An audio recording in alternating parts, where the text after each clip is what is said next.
আমার একজন বোন আছে যার হাজবেন্ড তার থেকে দূরে অবস্থান করেন। মাঝে মাঝে তিনি যখন উত্তেজিত থাকেন তখন ঘনিষ্ঠভাবে বোনকে ভিডিও কলে আসতে বলেন। এবারে শরীয়তের বিধান কি? কাপড়ে মজি লাগলে কি কাপড় নাপাক হয়ে যায়? কাপড়ে মজি লাগলে করণীয় কি? একাকী নামাজ পড়ার সময় কেরাত পড়ার বিধান কি? ঠোঁট না নেড়ে কেরাত পড়লে কি সালাত আদায় হবে? পিরিয়ড চলাকালীন সময় ঘর থেকে বের হওয়ার সময় আয়াতুল কুরসি পাঠ করা যাবে কিনা? মৃত্যুর পর মৃত ব্যক্তির পাশে বসে কোরআন তেলাওয়াত করা বিধান কি? জুমার খুতবা ছুটে গেলে শুধু জুমার নামাজ পড়লে কি জুমা আদায় হবে? প্রিয় দর্শক, আর বিলম্ব না করে আসুন আমরা প্রশ্ন উত্তরের আলোকিত ভ্রমণে প্রবেশ করি। এরপরে এমডি আলামিন লিখেছেন, জুমার খুতবা ছুটে গেলে শুধু জুমার নামাজ পড়লে কি জুমা আদায় হবে? জুমার খুতবা যদি ছুটে যায় তাহলে সেক্ষেত্রে শুধু জুমার নামাজ যদি পড়েন তাতেও আপনার জুমা আদায় হয়ে যাবে, অর্থাৎ ওয়াক্তের জুমা আদায় করেছেন সপ্তাহে সেটি বলা যাবে। কিন্তু এমনটি নিয়মিত হওয়া সন্দেহভাবে গর্হিত কাজ, কারণ জুমার খুতবা শোনাটাও কিন্তু ওয়াজিব। এমনি মতিউর রহমান মতি আপনি লিখেছেন, বিয়ে ঠিক হয়েছে, এখন এই মেয়ের সাথে কথা বলতে পারবো না? ঠিক হয়েছে, আপনি তখন কথা বলতে পারবেন না। বিয়ের আগদ হয়ে গেছে, প্রস্তাব সম্মতি হয়েছে দুজন সাক্ষীর সামনে, তারপর আপনি কথা বলতে পারবেন। ঠিক হয়েছে এর মানে হলো জাস্ট মুখোমুখি ঠিক হয়েছে, আগদ এখনো হয়নি। আর এরকম অবস্থাতে একান্ত প্রয়োজনে কোনো বিষয়ে একজন আরেকজনকে কোনো গুরুত্বপূর্ণ বিষয় জানতে চাইছেন, কিংবা হয়তো কারোর জন্য কেউ কিছু কেনাকাটা করবেন, মাপ জানতে চাচ্ছেন, এগুলো যদি হয় তাহলে টেক্সট মেসেজের মাধ্যমে ফেতনামুক্তভাবে করতে পারেন। কিন্তু এখনো যেহেতু আগদ হয়নি, অতএব আপনার স্বামী স্ত্রী নন, বিধায় স্বামী স্ত্রী সুলভ আলাপ সালাপ, খোশ গল্প, প্রয়োজন ছাড়া আলাপচারিতা, কথাবার্তা, সেগুলো কিন্তু বলা জায়েজ হবে না।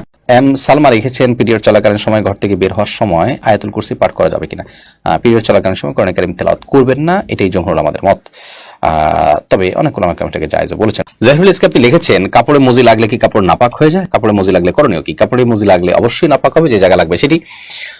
মজি বা ওয়াদি এই দুটি পদার্থ মূলত বীর্যপাতের আগে আঠালো পানির মতো আপনার জিনিস বের হয়, এটি কি মজি বলা হয়। পেশাবের সাথে কোট দিলে যে সাদা পদার্থ বের হয় সেটিকে ওয়াদি বলা হয়। এই অনেক সময় প্রেশারের কারণে বের হয়, এটা চাপের কারণে কারো বের হয়, অসুস্থতার কারণে। তো মজি বা ওয়াদি এগুলো নাপাক, এগুলো যদি লাগে তাহলে শরীর বা কাপড় যে জায়গা লাগবে ওই জায়গাটা ধুইতে হবে, পরিষ্কার করতে হবে। আদিবা আমিন দিবা আপনি লিখেছেন, আমার একজন বোন আছে যার হাজবেন্ড তার থেকে দূরে অবস্থান করেন। মাঝে মাঝে তিনি যখন উত্তেজিত থাকেন তখন ঘনিষ্ঠভাবে বোনকে ভিডিও কলে আসতে বলেন। এবারে শরীয়তের বিধান কি? আল্লাহ মাফ করুন, এই বিষয়গুলো মৌলিকভাবে জায়েজ যদি সেফটিটা নিশ্চিত থাকে, অর্থাৎ ভিডিও বেহাত হবে, অন্য থার্ড পার্টির কাছে যেতে পারে, এরকম আশঙ্কা থাকলে সেক্ষেত্রে এটা জায়েজ নয়, কারণ সতর্ক ঢাকা এবং নিজের প্রাইভেসিকে রক্ষা করাটা অবশ্যই কর্তব্য। আর এই সাধারণত যে সমস্ত অ্যাপগুলোর মাধ্যমে ভিডিও কল করা হয়, এগুলো আমি যতটুকু জানি যে সেগুলো সংশ্লিষ্ট কর্তৃপক্ষের মনিটরের সুযোগ থাকে, যদিও তারা ইন্ডিভিজুয়াল প্রত্যেকটা মানুষকে আলাদা আলাদা করে তারা মনিটর করার সুযোগ পায় না। যদি বেহাত হওয়ার বা অন্যের দৃষ্টিগোচর হওয়ার বা অন্যের কাছে যাওয়ার মতো সেরকম আশঙ্কা না থাকে তাহলে এটা বেসিক্যালি জায়েজ আছে। স্বামী স্ত্রী একে অন্যকে তার শরীরে যে কোনো অংশ দেখাতে পারে, তবে এগুলোর ফলশ্রুতিতে তাদের উত্তেজনা আরো বেশি বৃদ্ধি হবে, এর ফলশ্রুতিতে তারা হারামে লিপ্ত হতে পারেন, জড়াতে পারেন। আর এই কারণে প্রবাসে খুব দীর্ঘ সময় স্ত্রী ছাড়া একজন স্বামীর বসবাস করা জায়েজ নয়, বা স্বামী ছাড়া স্ত্রীর বসবাস করা জায়েজ নয়। এই জন্যই তো প্রবাসে যথাসম্ভব এইভাবে দীর্ঘকাল অবস্থান করার যে একটা টেন্ডেন্সি বা একটা প্রবণতা আমাদের অনেকের মধ্যে আছে, সেখান থেকে আমাদের বেরিয়ে আসা উচিত।